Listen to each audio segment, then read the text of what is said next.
As much as we all like to rip on men, this is time to take some accountability. Do you know why shutting up works?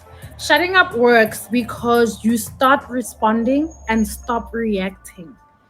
So normally you react when you are triggered or you feel triggered and you want to explain yourself and you want to defend yourself. So it happens immediately. So like let's say something happens or your husband or your boyfriend says something to you and immediately you want to react back or you want to show the emotion you are feeling inside. That's reacting. But responding is when you shut up.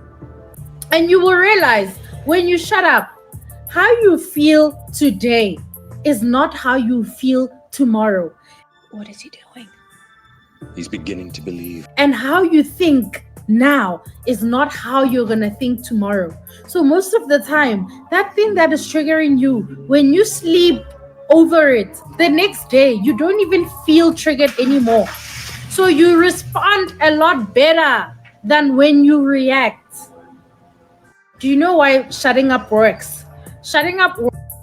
Wow. She couldn't have said it any better.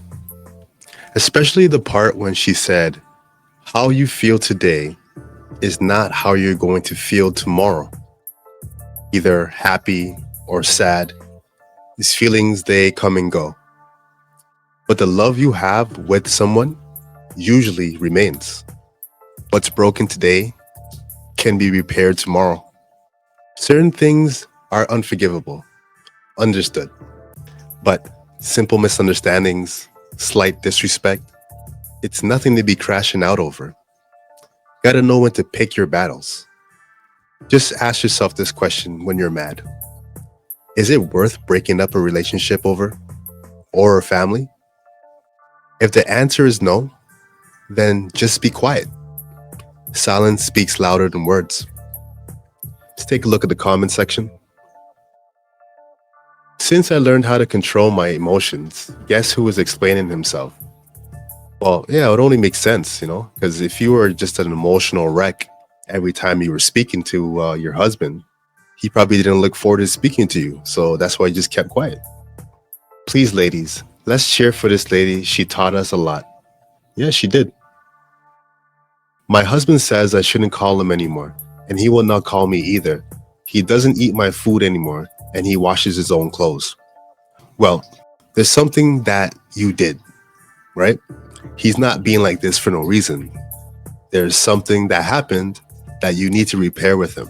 So before you get any good treatment or anything like that, the situation has to be repaired. You got to work it out with him. Yep. On to the next. Dating someone who had an adult content addiction was literally so crazy because when I first realized that was what was causing a lot of the issues in our relationship, when I first started putting the pieces together, I confronted him about it. And I was like, hey, I feel like maybe you watch a little bit too much, a little bit too often.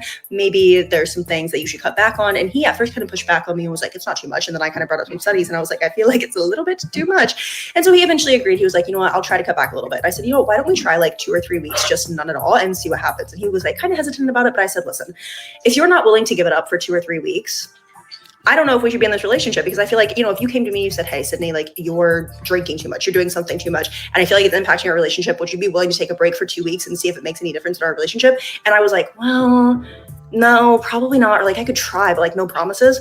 That would be fucked up, right? So you should put in the same amount of effort that I would put in this relationship. So let's just go ahead and try, cut it out of your life for a little bit. So he tells me he would try. And I said, are you going to try? Or are you going to actually do it? Because that's a big difference. And he looked me in the eyes and he said, I'm going to actually do it. I said, okay, great. 4 or 5 days go by. I'm at work. I come back to his place. It was pretty late. I had a 12-hour shift, whatever. We're talking. He looks at me and he's like, I just don't. He starts crying. Actual physical tears coming out of his eyes. I'm like, oh my God, what's wrong, baby? I'm so sorry. Are you okay? Something go wrong at work? Did you have a bad day? I was gone all day, so I don't know what happened. Are you okay?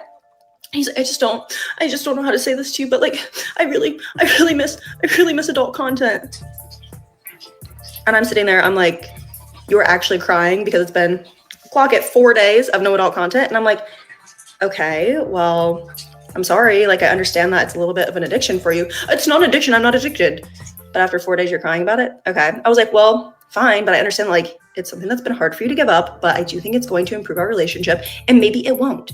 Maybe it's something else we need to figure out. But for right now, I think trying this is a good idea. So I'm sorry that it's upsetting you, but your reaction is also upsetting me. Like, I don't like that you're crying about it after only 4 days. That kind of makes me feel uncomfortable.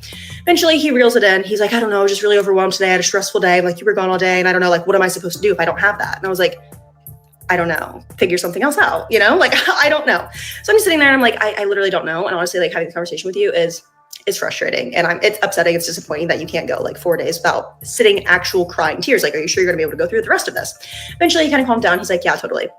The next day I get off of work and his phone is out. He didn't have a password on his phone, and we had an open phone policy. So I'm like, you know what? I'm gonna go through his phone and see. I open up his Reddit, and what do you know? Within the last 4 or 5 days, he'd been watching it every single day. Because you could see how many days it had been on Reddit since something was posted. Every single fucking day that I was at work, he was watching it. And he had the audacity to sit next to me in bed and cry actual tears to me about how much he missed it when he was still watching it every single day. So I don't know, man. When people are like, how do you have trust issues? Like, that's maybe just the tip of the fucking iceberg. Dating someone who had an adult content addiction was literally so crazy because when I...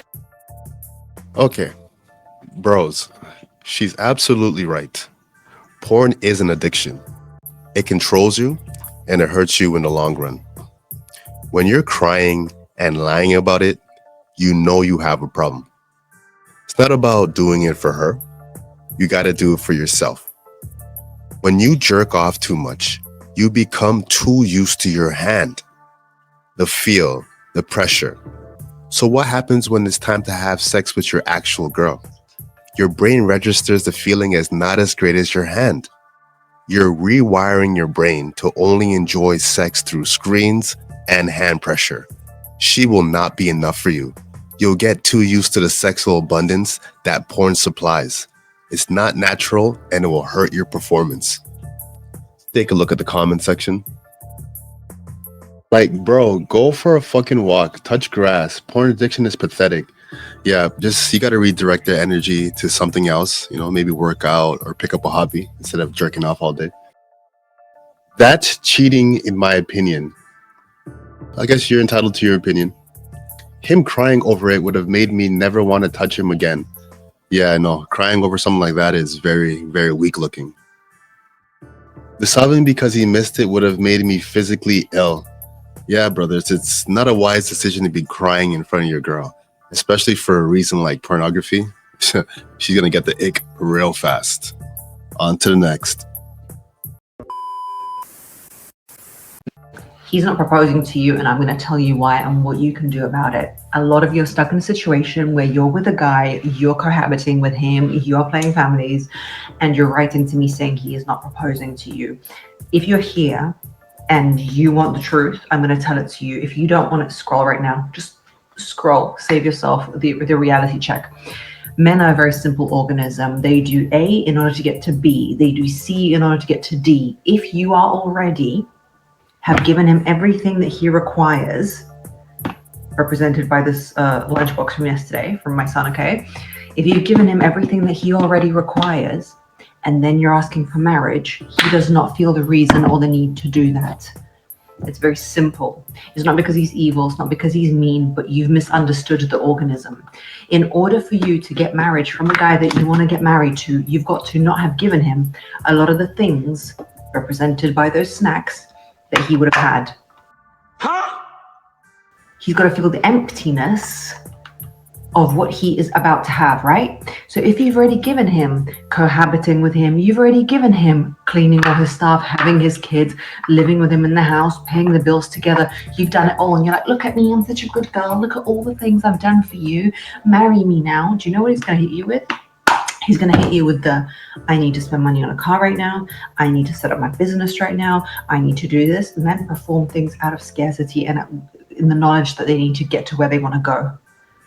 If you're living in a separate house and you're not willing to have kids with him until he proposes to you, then he'll propose to you. Now, that's all fair and good, Margarita. I love that you told me that, but what do? I'm already in that situation. If you're in that situation, this is the only one or two ways about it, okay? This is what you're going to do. You already got yourself into a fake marriage. You're pretending that you're married, but he's not proposed to you. You can cry to him. You can tell him, oh my God, it means a lot to me. He doesn't care because he's already got the result that he wants. He doesn't feel into your pain. He doesn't care about that. Men care, but not about that, okay? They're like, look, practical things, move aside, woman, with your marriage intentions, okay? You have either got to do one, And that is understand the situation you've got yourself into. Appreciate that he's a good guy. Appreciate that you're living together and you have this relationship together, and just keep it stepping. Forget the marriage. Be more realistic. Decide that that's fine. You don't need it because you've already decided to play house with him. Or option two, if it is a deal breaker for you and it's something that's truly breaking your heart, you need to tell him once, last time, not twice, not 500 times. You need to say, Bradford, you see how we're not married? And I told you it's really important. By 3 years, if we are not there, if we are not married or engaged, it's not going to work for me anymore. And I don't want you to reply. I don't want you to say anything. I just want you to know that in 3 years' time, I'm not going to be here. Zip it, give yourself that deadline, and leave. If it's really that important to you, leave. And if it's not a deal breaker important to you, then just ferme la bouche, be quiet, and live your life. Because no matter how much you nag, it's not going to take away the fact that you didn't sell the cow and gave your milk away for free, and now you're running around going, pay me, when everyone's already drank the milk. He's not proposing to you, and I'm going to tell you. Okay. Why would I marry a modern woman? Why would I marry a woman that hasn't given me all of herself? So I'm supposed to marry in hopes of you becoming a wife? Sounds dumb, right? Men don't want to marry women because we have learned that there is no benefit for a man to get married. As soon as we get married, the ball's in your court, and I get nothing in return. It's not because we don't love you, it's because it's expensive and there's a contract involved. It's as simple as that.